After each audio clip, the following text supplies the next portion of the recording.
I'm going to call the Monday, April 14th, 2025 regular meeting of the Jersey Shore Area School District Board of School Directors to order. Can I have a roll call, please, Mr. Enders? Mr. Allen. Present. Mr. Bringard. Here. Mrs. Calhoun. Here. Ms. Edwards. Here. Mr. McDonald. Here. Mrs. Peters. Here. Mr. Furman. Here. Mrs. Thomas. Here. Mrs. Stemler. Here. All 9 members present. Thank you. Next, we will have the Pledge of Allegiance. Dr. Almer. I'm going to recognize Mrs. Johnson, principal of Jersey Shore Elementary.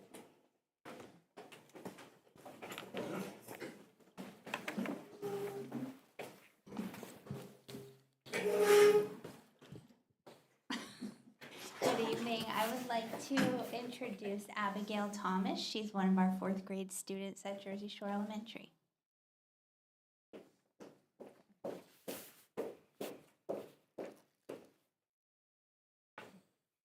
Allegiance to the flag of the United States of America and to the republic for which it stands, one nation, under God, in liberty, with liberty and justice for all.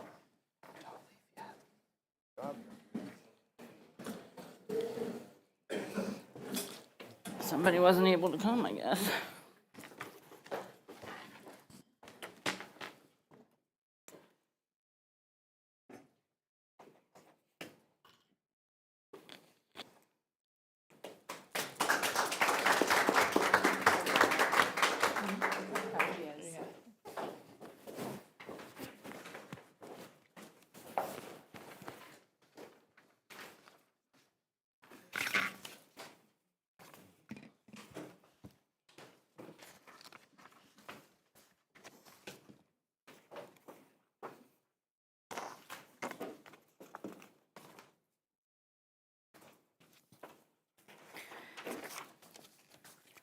Next, we will have Dr. Almer under Communications. This evening, I just want to point out to the board, it was on social media. It also went out to all of our Salveysburg parents. In our communications that tomorrow night, Mrs. Johnston and Mrs. Barry Probst will be hosting Salveysburg parents at Jersey Shore Elementary for conversation and coffee, I believe she's calling it. So they will be entertaining parents there tomorrow. They've all been invited individually. You also probably noticed it on our social media. I want to also draw attention to the fact that Mrs. Johnson and Mr. Jean and Mrs. Barry Probst have coordinated visits to Jersey Shore Elementary with the students during the school day. Those are coming up in May, and the students will all get to visit Jersey Shore Elementary during the school day. So I wanted to bring that to the board's attention, but also remind parents that it's tomorrow, and they're ready to welcome you. And I want to recognize Mr. Enders to give you all a budget update. So at your seat this evening is a 1-page document. I call that the budget status report. Revenue, local, state, and federal, and a combination report, and then the district-wide budget. The revenue, well, all of the documents, I will be giving the formal budget presentation at the next meeting on April the 28th. That meeting, you are also scheduled to vote on the preliminary budget. As you recall in the past, that's just a step in the process we must take. The budget will change from preliminary to final, but we are required by law to pass the final preliminary budget at least 30 days in advance of the final budget. Ben, excuse me, did you say we're doing that at the next meeting? The next Okay. meeting will be I just proposed wanted to hear if I heard you right. preliminary budget. Right now, what I wanted to report to the board is currently the budget sits at a deficit of just $147,286. Like I said, I will be giving the more formal budget presentation on the numbers, the district-wide budget, the overall budget, and the revenue at the next board meeting. But I did want to give you a status update where we were with the budget. As I said, the budget currently sits at a deficit of $147,286. Okay? The next meeting, we will also have a conversation and Dr. Homer and I will give you a recommendation for taxes. That will be then voted on at the May meeting. Okay? Thank you. That's everything. Thank you, Mr. Enders, and thank you to the elementary principals for your endeavors for the community. We greatly appreciate it.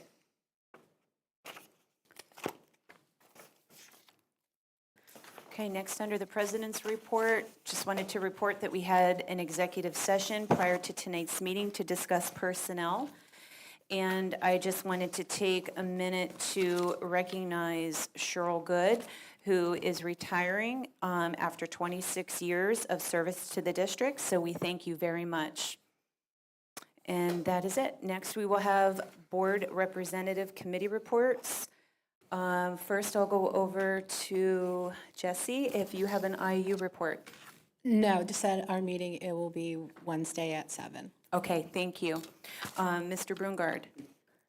Yes, the Building and Grounds Committee met today at 4 o'clock with Dr. Omer, Mr. Wall, and Nate Hollick, the person that's doing the surveying for us and going to the Planning Commission for us. And he presented us with some information, showed us a map and detailed of how maybe we would lay out 4 or 5 different lots.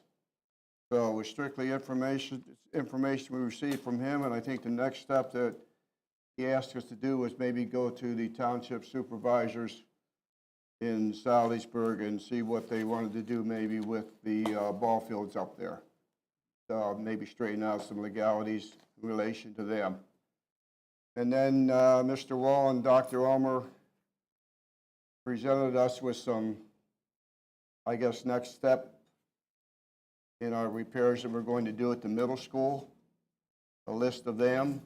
And I think the next step with that process is going to be to give them the site logic and maybe prioritize them and maybe go from there and get an estimate of cost or something like that. So that's all I have for that.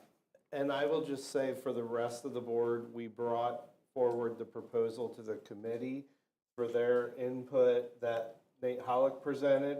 That will be on the next agenda. So we have a proposal from him to do the survey work and to work through the subdivision with the county, that the board would have to approve that service agreement, and that would come forward to you at the next board meeting.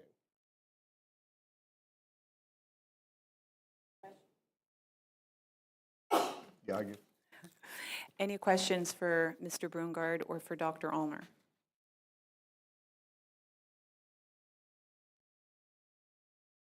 Thank you. All right, thank you. Next, we will have the student representative report. I have no report. All right, thank you, sir. And then moving on to the superintendent's report, Dr. Ulmer.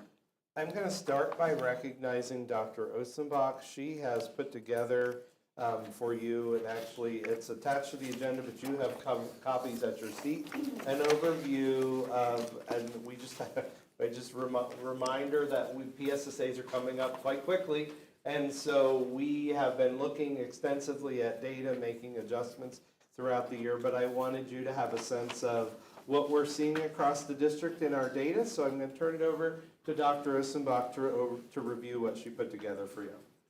Thank you, Dr. Ulmer. So at your seats, you have it's a very brief presentation on data. Certainly, possibly next fall, we could have a very much more detailed data presentation, but this is just a brief presentation just so that you get an overall view of where we are academically. And actually, for elementary, actually for all 3, elementary, middle, and high school, this is really only indicative of from the beginning of the year until the middle of the year, so about January, end of January. And I do apologize, I forgot on the elementary pages, the first 4 pages, I forgot to put the grade levels. So each horizontal line would be a grade level. So on that first page, you're going to see kindergarten, beginning of the year, middle of the year, first grade, beginning of the year, middle of the year, and second grade, beginning of the year and middle of the year in reading. And then on the next page, you'll see third grade, beginning, middle, fourth grade, beginning, middle, and fifth grade, beginning, middle in reading. And the next 2 pages, same thing with math. What I want to point out is there are 4 colors that are depicted for elementary reading and math. This is our Acadience data, and if you look, I looked at the numbers going across each grade level from beginning of the year until middle of the year, and in each grade level in reading, we'll use kindergarten as an example. In each grade level in reading, we want to see the red and yellow as a kind of a cohort get smaller in the middle of the year. And we want to see the green and blue as a cohort of students get larger. And if you look at the kindergarten, the very first row, under reading, there were 14% and 13% in the red and yellow, which adds up to 27%. And if you look over in the middle of the year, we have 10% and 14%, which adds up to 24%. So we did lessen the amount of students that were in the red and yellow groups. And along with that, the green and blue groups went from a total of 73% up to a total of 75%. So we grew that group of kids. Now, when we look at the data more closely, when we're talking with teachers and looking at the data more closely, we're also looking to lessen the amount of just specifically the students who fall in red. And we did that in kindergarten. We went from 14, oh, wait, no, we didn't. Yeah, we did. We went from 14% down to 10%. But that doesn't always happen. You'll see in some of the other grade levels that we actually did rise a little bit in that red group. So that's where we look at, are the interventions that we're using working? And if not, we need to adjust. And we look closer and deeper at each of those. So I'm not going to read off each one to you, but that in reading each grade level did rise their number of greens and blues, except for third grade. But all of the other grade levels did, and I'm sure at the teacher level we're looking at what happened, and again, this was January, so I'm guessing that there were a lot of interventions put in place, and when we have the next round of testing, which will be in May, we're hopeful that we'll see those numbers, the blue and greens, rise even more. So that's elementary reading. The next 2 pages, the same type of data is there. It's just with math, and I went through the numbers, and every grade level K to 5 in math grew the blue and green between the beginning of the year and the middle of the year, and the numbers of students in red and yellow lessened. So that's elementary reading and math according to Acadience.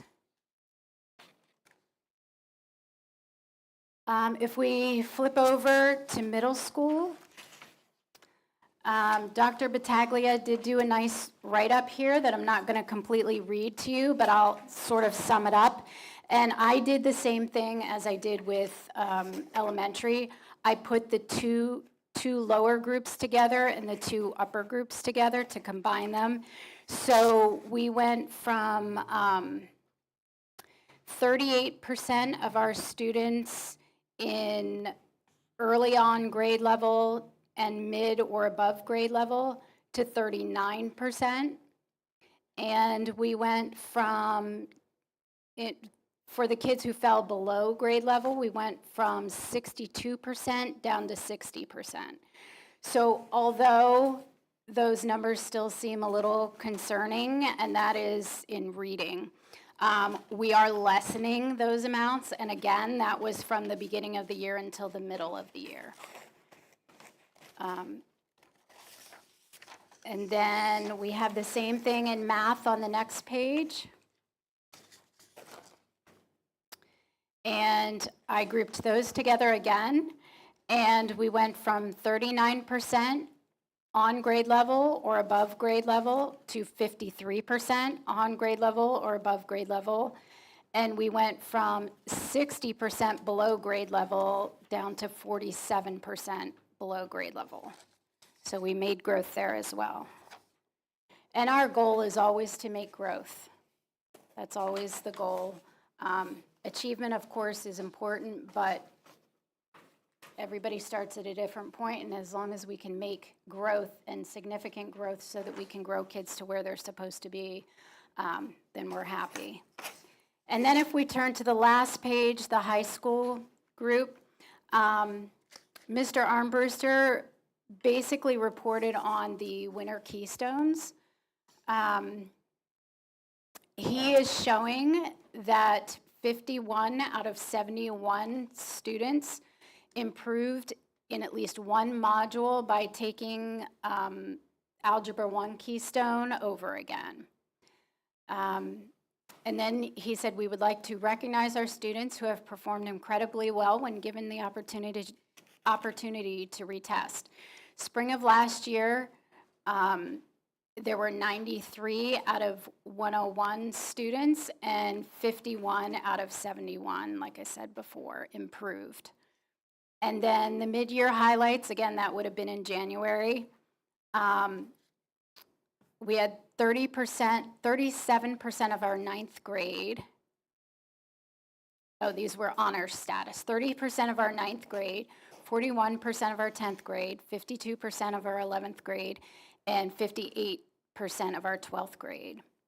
And then he sends out MTSS failure reports, and those are on the decrease, which is the point of those. He sends those out to students and families so that they know when their students are failing multiple courses. And as you can see there, he's in contact constantly with families. There's academic enrichment check-ins, and they also, if they're failing courses, they have the coffee shop withheld for failing multiple courses. And they're currently 6 weeks, our high school is currently 6 weeks ahead of where we were last year in terms of scheduling, which is always a good thing. And the last bit of great information from our high school is that during our Perkins audit, our Keystone exam process was declared a best practice and an exemplary model for the state. And that's all I have. Does anybody have any questions? I just have one, maybe a simple one. The middle school went from 38 to 39% improvement. Yeah. Well, what does that equate to in terms of numbers for students? If you don't know, that's fine. Yeah, Off I the top don't of your know. head. I'd have to, maybe Dr. Right. Almer's going to look it up. With math, I'm going to give it to you in a second. How many kids are in middle school? I guess 1% of them. Can't imagine. It would be 5, 10, 15, 20, 30 kids. How many? Yeah. Okay. I mean, there's 500 and Middle school? 450. 450. Well, this is students assessed 449.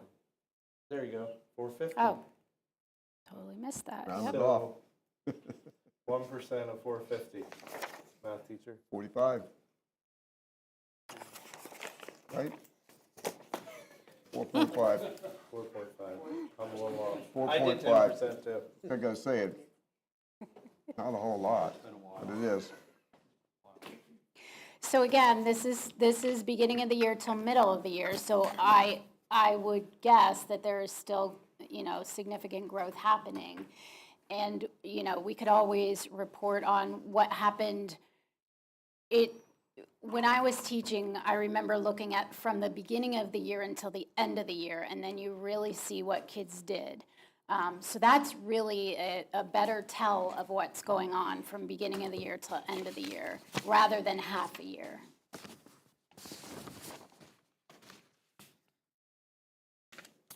I have a question. The Perkins audit. Can you explain what the Perkins audit is? So we receive federal Perkins funds in our CTE programs. Okay, So they come and do an audit of our high school because it's a recipient of federal Perkins funds. So they don't just, when they audit the building, they don't just look at CTE programs. They audit the whole entire building. okay. How many, is that a lot of school districts? Would only be districts that have CTE. CTE programs. Okay, Not that they don't, I mean, it's a Department of Ed, it's a State Department of Ed employee, so it's not that they don't know what's happening in other buildings, but they're only here to audit us because we receive Receive the federal fund. Perkins funding. right. My other question is the Firefly program. Is that fairly new? Yes. Is that the one that we agreed We to agreed before to be we a knew what it pilot. really was, right? And I see that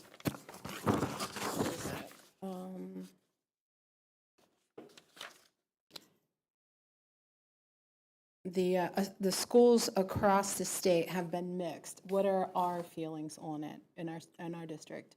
Like, what does our middle school think of it? It's Mixed. mixed. Okay, what's new? Yeah, it's new. And that, it's that we are, remember this, we're in the pilot year right now, so Right. there could still be changes before it's large scale rolled out. Well, and I believe that they ask for feedback from the districts who are enrolled in it currently, so that then they'll take that feedback and hopefully improve upon what we already have. Right. I think that's all those were my only two questions. Thank you.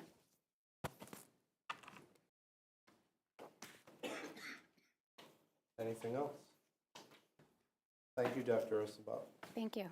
I have tonight under my report, a number of job descriptions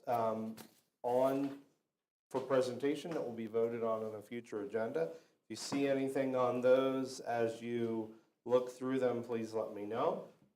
Also tonight on the board agenda is policy 006. That has been reviewed and feedback provided by the policy committee, the board policy committee.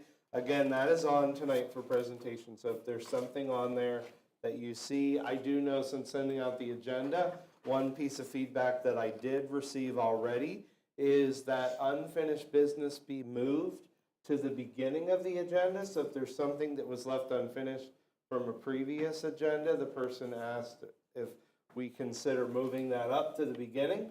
So we're starting with it if it's unfinished. Any feedback on that policy this evening, now that you've seen it?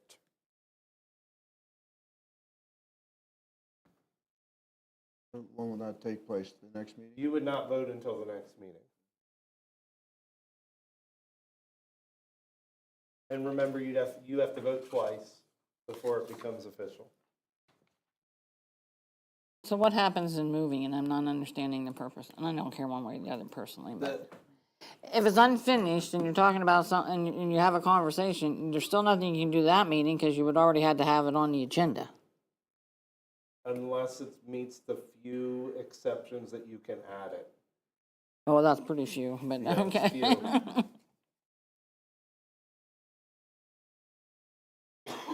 Any other input?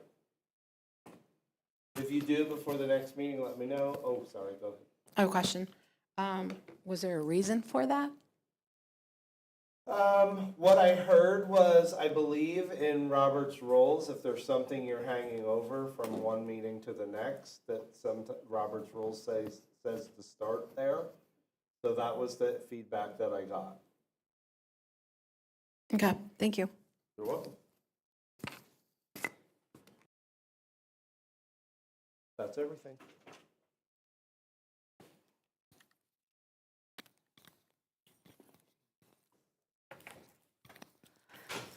Okay, next we will have courtesy of the floor. I see that nobody actually signed up for this, so we will move on to personnel. Items to approve.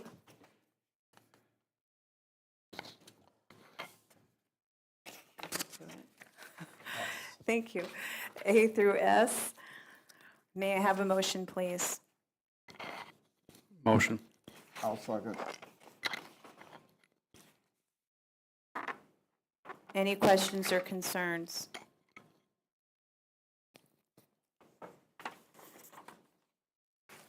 Okay, hearing none, all those in favor say aye. Aye. All those opposed? Aye.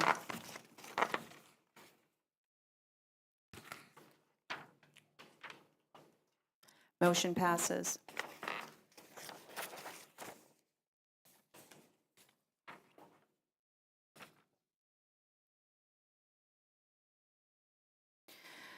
Under curriculum and instruction, item to approve, letter A. May I have a motion, please? So moved. Any questions or concerns? Dr. Omer, can you elaborate on the out-of-state field trip? Like, New York City is an awful big place. Yeah. So there is, for you, for the board, and I did get some feedback today that it was not opening today, but we were having some board docs issues. There are multiple classes going. There's a business class, a couple of history classes. They are doing specific things for their program. For example, the business classes are visiting the stock exchange and Wall Street, and the social studies classes are visiting specific museums that are course content related. I'm going to open it up quickly because I know I looked at it today and so I could read the specific things. Museums, Wall Street Financial District, the Stock Exchange, Battery Park. So the classes are somewhat splitting up with each chaperones, but there are specific sites they're visiting for their course content. And the business classes refer to this portion. Yes, Mr. Dersham is taking his CTE entrepreneurship students.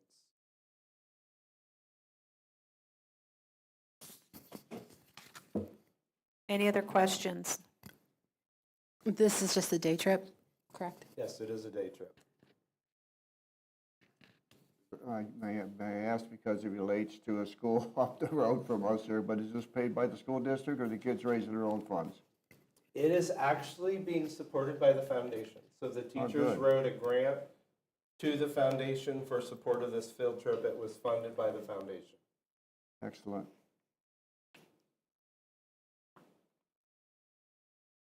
Any other questions?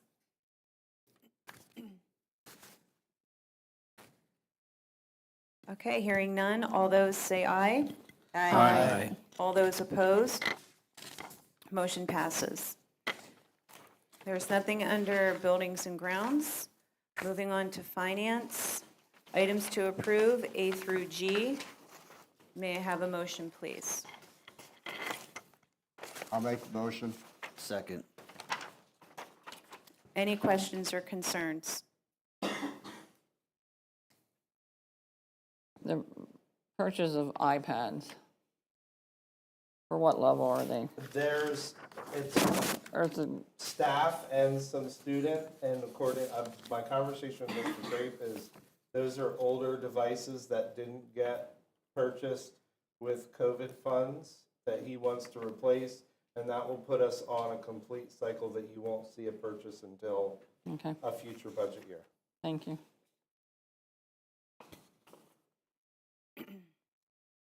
I actually have a request, if possible. I know prior to the board members that are new here on the board from last year, I know that we had had a cycle of iPads every so many years on who's getting new ones and how that, could we have that information given to us, whether by you or by Mr. Crape, on what that looks like in the upcoming years to come, Yep. next year and the year after? Sure. Wonderful, thank you.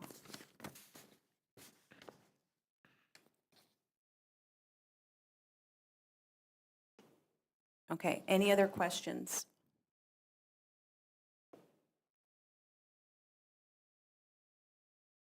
Okay, hearing none. All those in favor, say aye. Aye. All those opposed? Motion passes. There is nothing under miscellaneous. Nothing under old business. Next, we will have courtesy of the floor.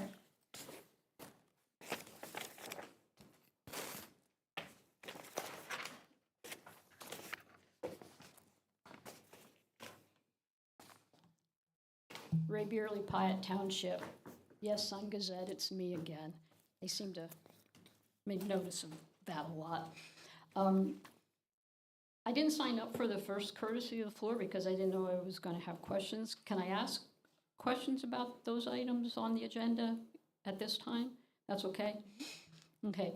The change to unfinished business, are you still able to bring up old business if a board member wants to talk about old business? That's one question. Next question, on the student achievement report, I see that there's a significant number of kids performing either well below benchmark or multiple grade levels below where they should be. And having taught high school, I know how not being at grade level makes it particularly difficult when it comes to reading textbooks and handouts and things like that. These kids struggle so much.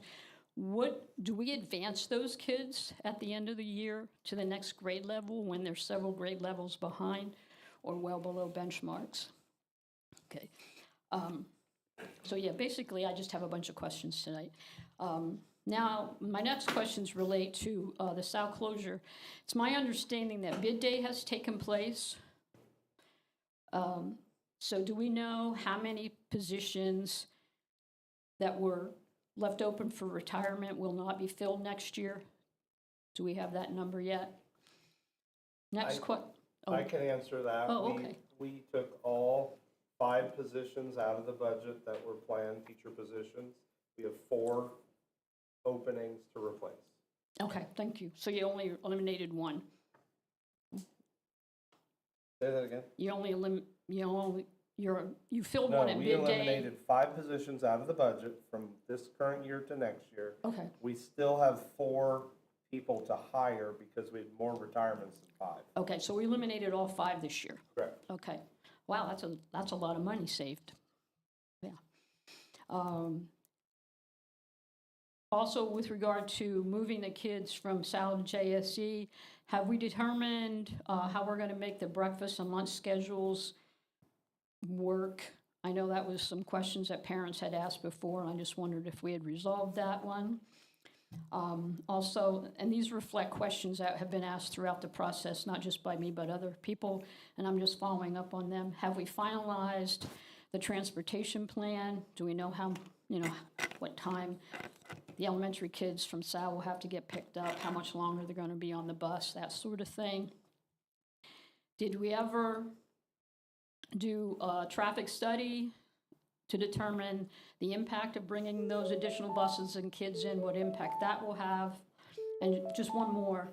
When I looked at the floor plan on the Hunt study that's on the district webpage, and I brought that up before, all those detailed floor plans are still available there. Everybody can look at them and see what's in every room and every building in the district. It didn't look like there were many empty rooms at JSC, so I'm guessing that you have to combine some people in those special programs. Do we know how many of those have to be removed from the classrooms they're in order to fit the SAL teachers in the building? Do we know that yet? So that's it for my questions. Hopefully we'll have answers to those next meeting, maybe, as required by board policy. It does say you have to answer these questions. Thanks. Thank you, Mrs. Beerley.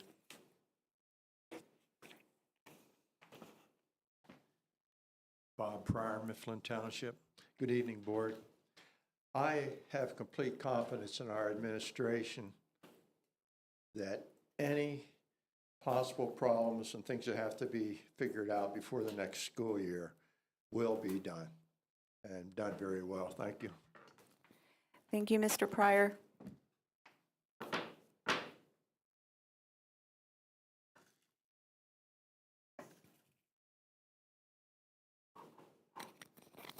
Okay. Before I adjourn the meeting, I just want to announce that we will be having an executive session to discuss personnel. Meeting's adjourned.